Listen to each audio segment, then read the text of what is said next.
read the fine print. I've got baggage and it's all Gucci. Don't get too attached to me. Everybody act like the answer. One love like in the movies, wasting precious. Hi guys, so good evening and welcome back to my magical world. It's me, Frostbite, your favorite celebrity. Here in the Philippines, it's 23:53 in the evening right now, and we'll just clock in. So it's Thursday. Yeah, I believe it's Thursday. And today is October 17, 2024. We'll proceed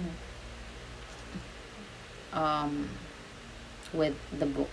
Okay, since our time is, you know, don't know what to say, guys. Actually, I really don't know what to say. So today, um, I've accomplished many things, more of like work thing and some personal stuff. But my personal issue, I don't know if there's still a cure for it. So I don't know, guys. I don't know what is happening. Why is this full moon so much for us? Okay, so let's start reading. We'll read page 73 and 74 of the book Mastery. So actually, I'm extremely tired today, but I have to film just because, so that my mind won't wander. I don't like thinking, but why? Why do we think a lot? So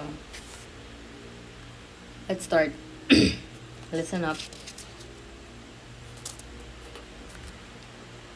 I think I'm dehydrated.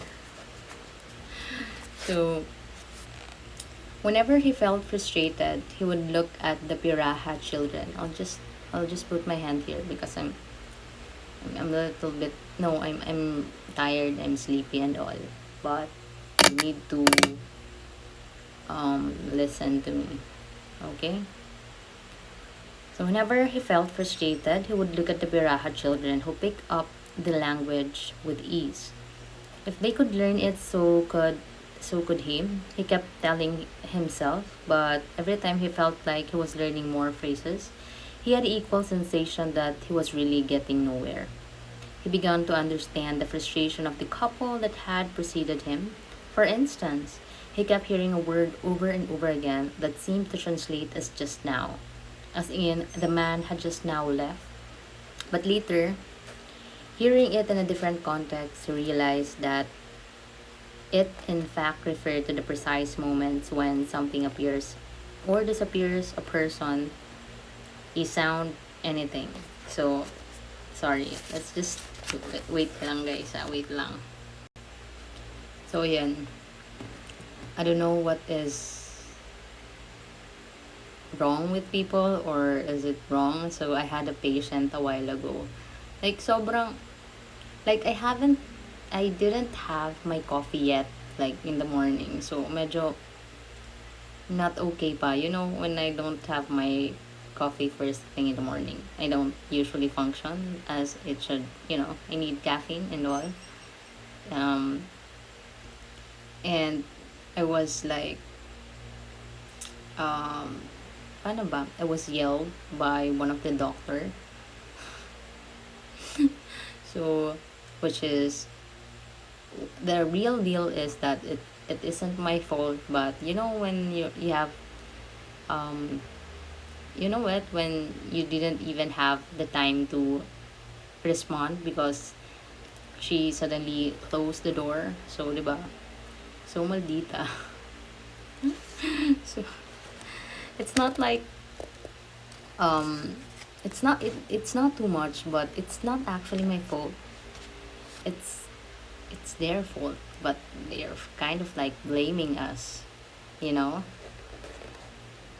but I just don't let it get into me. And ito pa, sobrang funny kasi.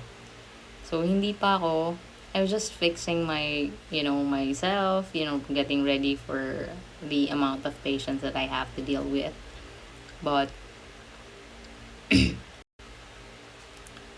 suddenly, um, one of the patients come at my window. So, and she started saying like, pwede na ba akong maligo? And I thought, because it's a bit of a barrier, the glass. So, I thought I was thinking, I heard it correctly, but maybe I heard it wrong with, with my own judgment because, I still haven't had my coffee and um, I just don't know what is going on with the humans right now. So, one of the patients come to me and she's asking like, pwede na ba ako maligo? Like, and she repeatedly say that for a couple of um, moments. So, I told her like, sige po, maligo ka po muna.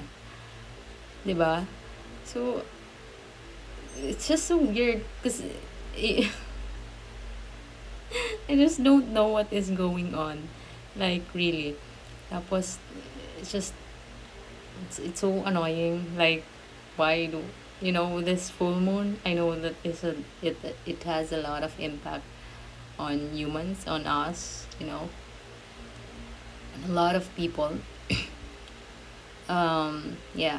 So, sometimes, usually kasi, I'm bending sometimes if it's necessary, I'm bending my morals and values just for the sake na mapagbigyan, some of the patients. Not all the time. I'm usually strict, But sometimes, kagaya noon, hindi pa ako nakakapag-coffee. So, um, I remember the other patient. This is the other patient, okay? So, babae din siya. Sobrang kulit.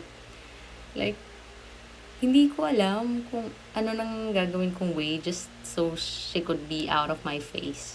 So, I put something. Basta guys, ang hirap i-explain. Di kasi pwede. So, basta yun. Ang nakakaloka, nag-backfire sa akin yung pangyayari. Usually, I don't do that. Kasi, but, sa kagustuhan kong makatulong, di ba? Ikaw pa yung napapasama. So, hindi talaga magandang, um, you really have to be selective. Ibang case to, like yung tulong na ibibigay ko is para rin sa gains nila, personal gain. They need money eh. So, like, naloka lang ako na ako na tong I wasn't able to respond to the doctor. So, naloka talaga ako dun. Usually kasi, I wanted to defend myself, but hindi kasi ako sumasagot sa matanda. So, I just let it, whatever. But, it's so annoying kasi, di ba, I'm not properly, I'm disorganized at those moments. Kasi, first hour pa lang from work. I believe, yeah. I believe it's the first hour. Anyways, we'll proceed na segue ko lang. Nakakatawa kasi, pwede ba ako maligo? Like, what the? You should at least cleanse yourself before meeting someone, right? Or going to an establishment. As a Filipino, di ba, sobrang, this country is tropical. Or more like hell. Tropical country, sobrang init.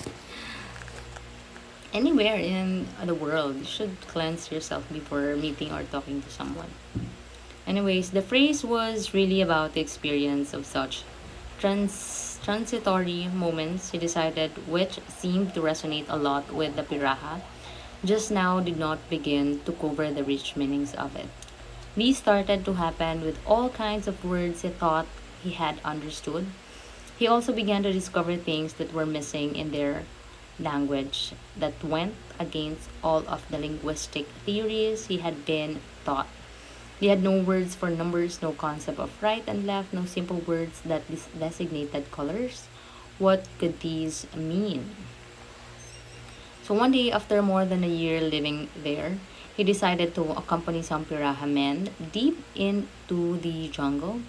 And to his surprise, he discovered a whole other side to their existence and language. They acted and spoke differently. They employed a different form of communication, talking to one another in elaborate whistles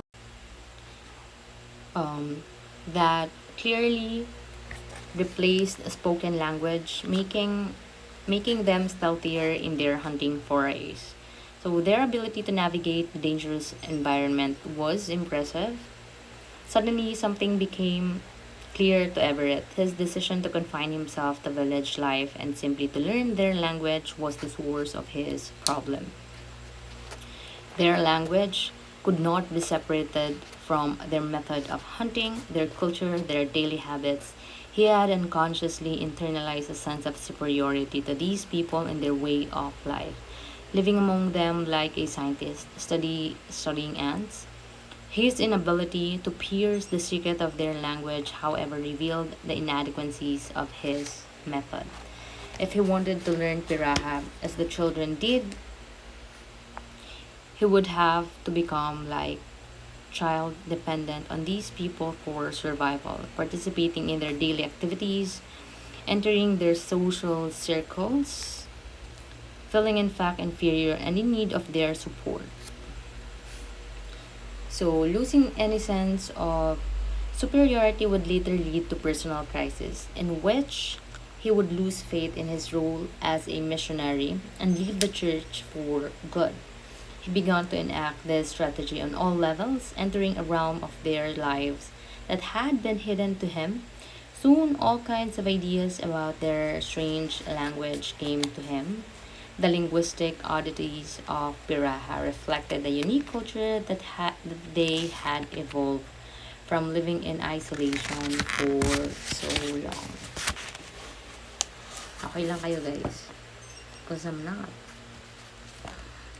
Participating in their lives as if he was one of their children, the language came alive from within and he began to make the kind of progress in Piraha.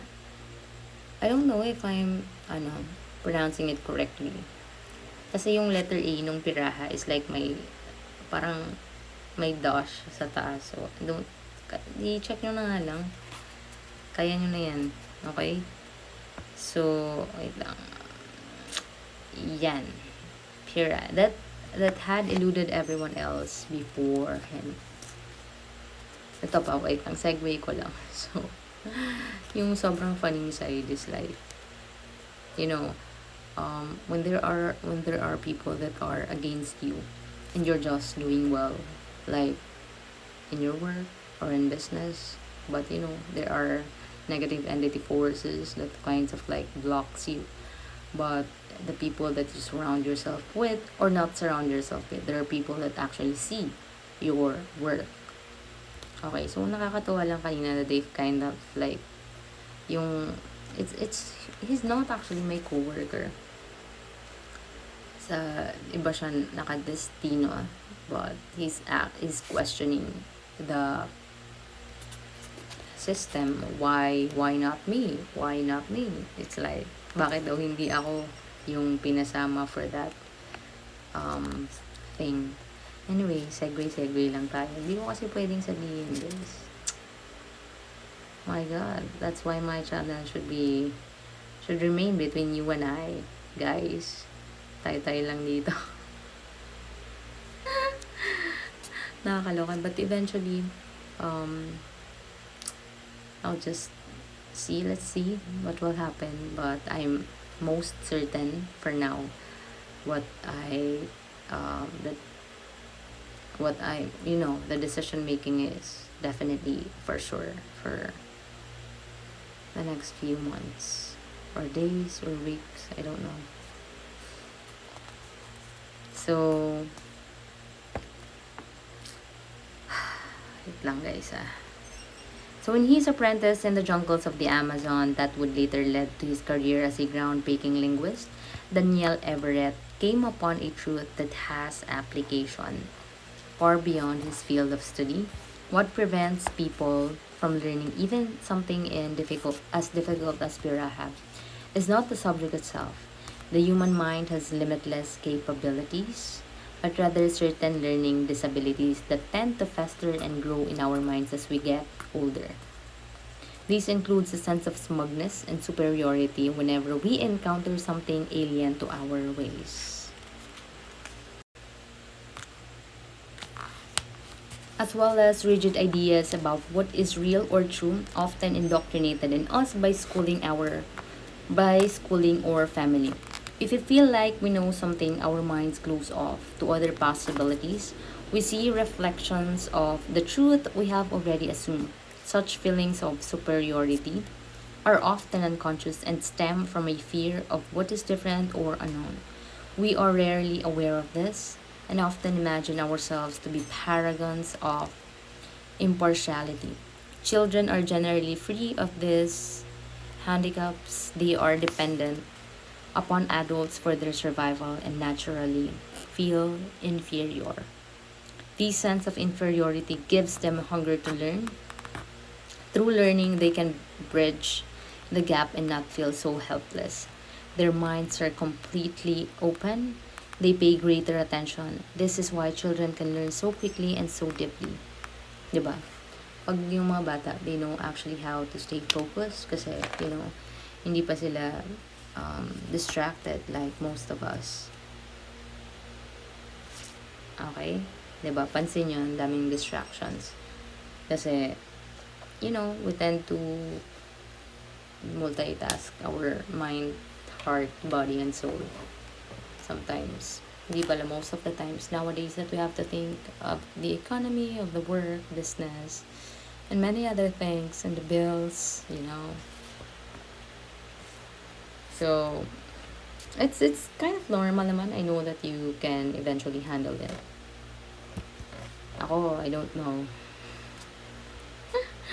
So, unlike other animals, we humans retain what is known as neoteny, mental and physical traits of immaturity. Ayan, yun yung term, neoteny. Neoteny.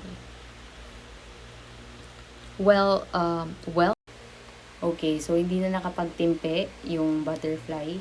Nag-fly-fly na siya ditong part sa aking ulo. Okay, going back, nawala tuloy tayo. So you drop all the preconceptions about an environment or field, any lingering feelings of smugness. You have no fears. You interact with people and participate in the culture as deeply as possible. You are full of curiosity. Assuming this sensation of inferiority, your mind will open up and you will have a hunger to learn. This position is, of course, only temporary. You are reverting to a feeling of independence so that within 5 to 10 years, you can learn enough to finally declare your independence and enter full adulthood. So, let's call it a night. Yung pagod ko talaga this week is like super grabe. And di ba, I keep on telling you, sometimes there are people na akala mo talaga you will never see each other na. Like, forever and ever. Especially in my case, I don't just meet random humans. I selectively meet kapag kinakailangan lang talaga. And lately, may kinakailangan akong i-meet. But, yun na yun. Sa ako na kayo kukwentuhan. Pero it's very rush. Like, seconds. Hindi man lang nag 5 minutes. Mabilis lang talaga. May inabot lang ako. Anyways, guys. Yun na. Thank you guys for listening. Thank you for helping me make this world a better place for all of us and for the future generation. Pahinga na tayo kasi Friday na bukas. So, ayan. To all my viewers, I wish your safety and I'm sending you more strength para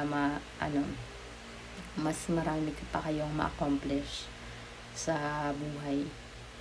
See, by the way, yung balita din kay Liam Payne, hindi naman ako One Direction addict, but I love them.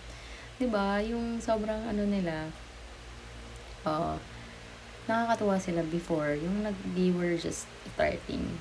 So, kay Liam Payne, I know we're not close, we're strangers. So, may your soul rest in peace. May you finally find um, happiness in whichever realm you are right now. Siguro, grabe na rin yung problema ng tao yun. Hindi kasi klaro yung mga nasa news, but we actually don't know what happened. So, let's leave it to the family na lang. Sana makarecover sila, but hindi naman siya like super extremely sikat, diba? Pero, syempre, pag namamatay, iba yung impact.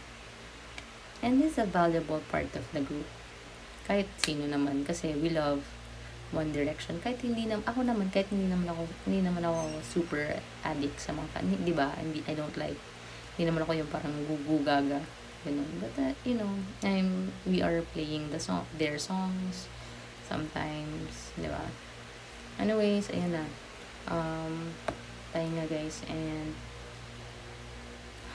kung may mga pinagdadaanan kayo, like myself,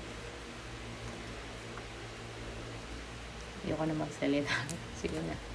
Bye. I'll see you. I'm assuming.